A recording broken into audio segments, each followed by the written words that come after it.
Welcome back, everybody, to episode 4 of the No Money Spent series. This is the team. We got Eddie Matthews in the last episode. We also got Javi Baez, but I decided that the best thing probably to do would be to sell him. But anyways, that's how I have 37,000 stubs. And I was looking at this Reds collection. The Reds are, I think, a really nice collection because they don't have a diamond. They have a lot of useful golds. And then this reward ends up being a diamond George Foster, who looks really, really, really good. And I'm going to cut to a time lapse.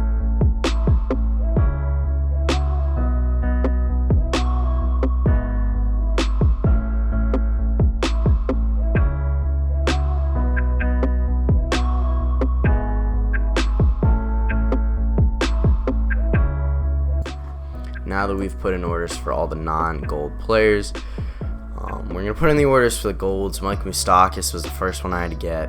About 1,700 stubs, not super expensive. Joey Votto was really, really, really cheap, only 1,200 stubs, barely over quick sell. Sonny Gray was really about the same as Votto, even less, and he's got a solid pitch mix, so we'll see if we use him. Castellanos was a little bit more expensive, but I mean, he looks really good against lefties, so we'll probably have him as a bench bat. Luis Castillo is actually going to be our highest overall pitcher once we buy him in 1,900, and this is kind of the hit in this collection. Eugenio Suarez costs over 4,000 stubs, so that's really where it becomes expensive. But while I was waiting for those to sell, I found these collections for trophies, and you get 1,000 stubs basically for free.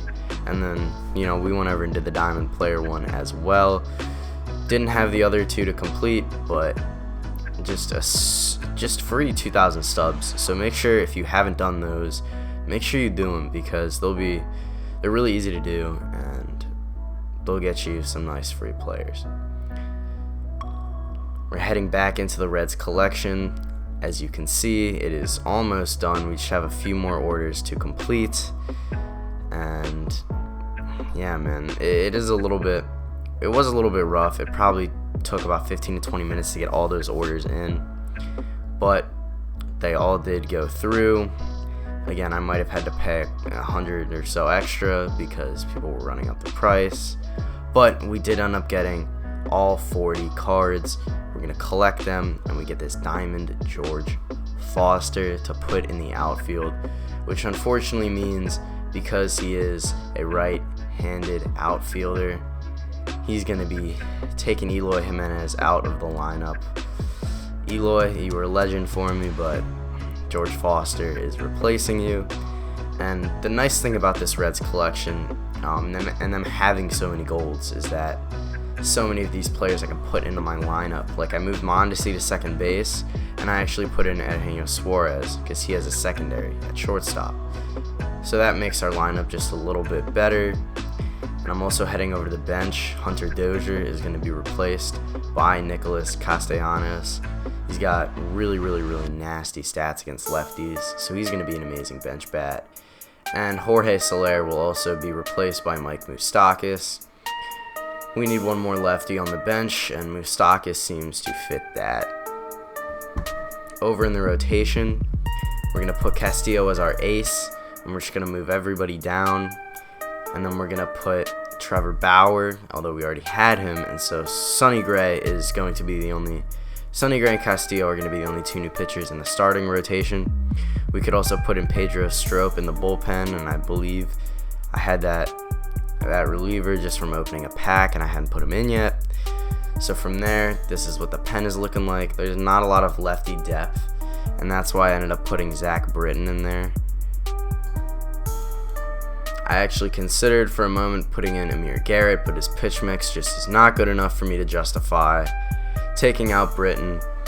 So that is the rotation and lineup, and because it's no money spent and we're not using these cards anymore, I decided to sell them. Ignore the fact that I am doing a sell order. Please ignore that. I realize now that is not correct, but we are going to be doing Hunter Dozier. We're going to be putting an order up for him. We're going to be getting Soler, getting rid of him. So these guys just add a few thousand stubs and really make this collection worth it, because we didn't spend a whole lot of stubs, and we got, in my opinion, a whole lot of value. Anyways, we're going to get into Showdown, the first inning Showdown. I haven't tried this before. So this is a draft. We started with Duke Snider. We got Chris Bryant in our second round.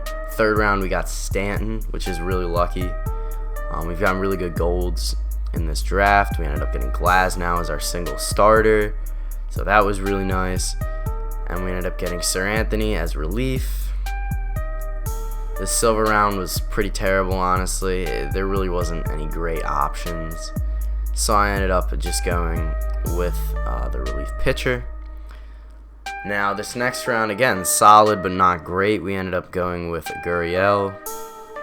And then for our perks, we ended up picking Heart Attack. I think this is one of the best perks Heart Attack is, because you're losing in a majority of these challenges, and in every single Showdown you are losing.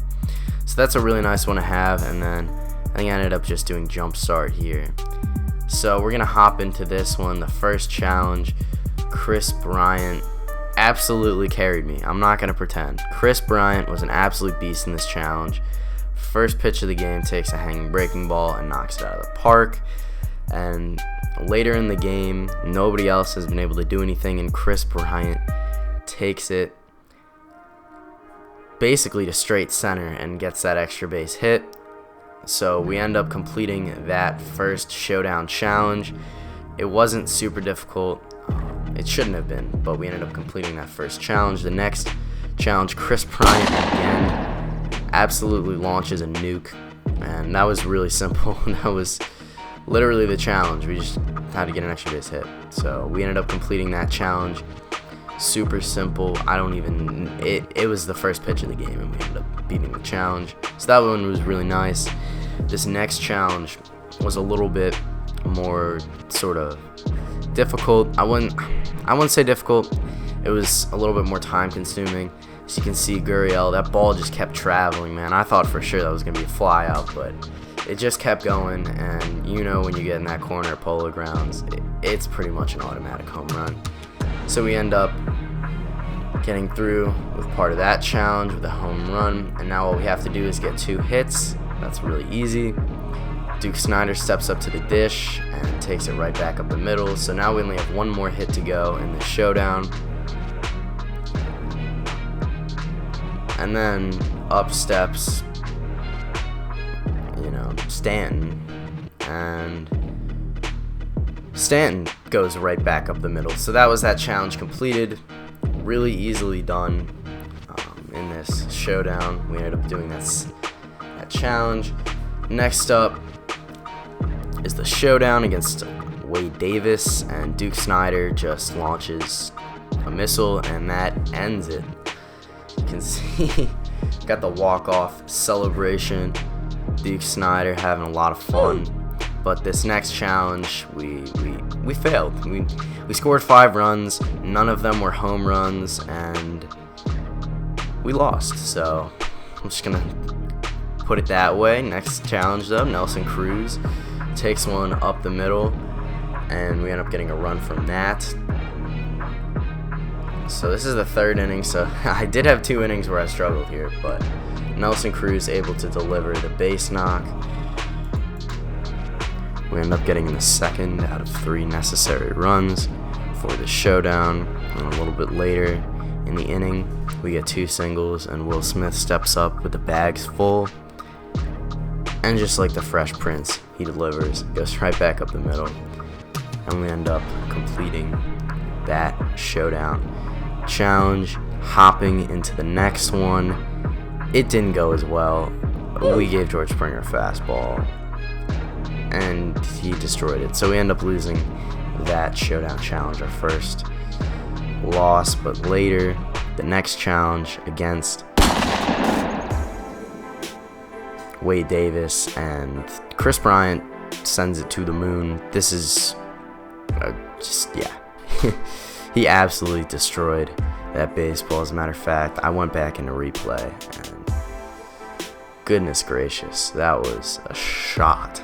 Chris Bryant was, by the way, he was amazing for me in this run of Showdown, so I'm sure his card will be amazing in ranked seasons as well. I have no doubt about that. On the next at bat, Gurriel up to the dish, and Wade Davis hangs a breaking ball, and Gurriel takes it for extra bases. So that's a good, really good start to the showdown. Against, again, Wade Davis, though, I think he's one of the easier ones you can get because he really doesn't have a great pitch mix, and he's pretty easy to get hits off of. But in the very next at bat, Duke Snider goes and gaps it again.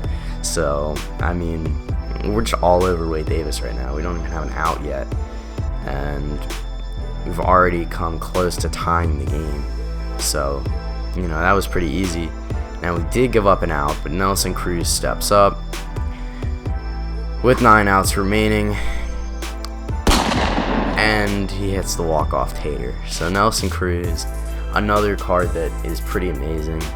Luckily, I didn't really have to use him in the field that much.